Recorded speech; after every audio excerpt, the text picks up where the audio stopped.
Және арасында сіздердің сұрақтарыңызға жауап беретін боламын.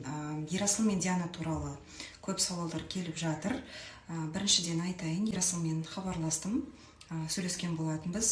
Дианамен сөйлесе алмадым, байланысқа шықпайды. Екеуінде барлығы алдағы уақытта жақсы болады деген ойдамын.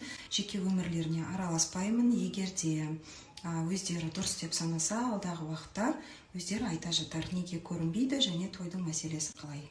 Сосын мына история өте ақылды, көріпкел керемет адамдарға арналады. Таныстық, маныстық ештеңе тоқтаған жоқ. Диана туралы деген менен ештеңе сұрамай ақ қойыңыздар, ештеңе болған жоқ.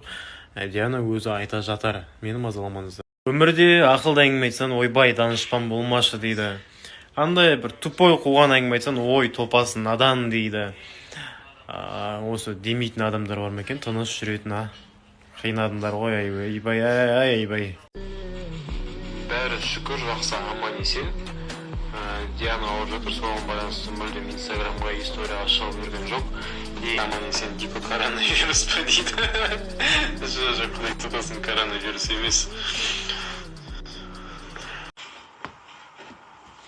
Үнсі қарсы, үйіндегілер қарсы, онда ешқандай әңгіме емес. Бұл жерде әңгіме тек қана мен және Диана екеуміздің арамызда.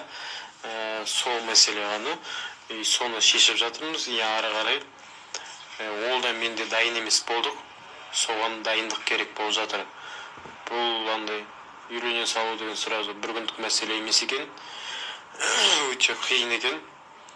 Көзге қарасаң, андай айтады ғой, бәрі үйлену оңай, үй болу қиын деп алдында айтқан болатын. Үйлену атасын басы ешқандай да оңай емес.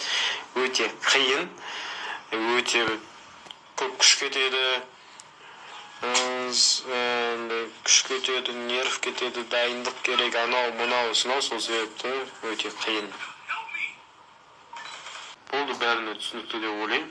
Ары қарай мені мазалап, дайректке жазып, комментарийға жаза берместер деген ойдамын. Чё там, брат? Чё там? Чё там, брат?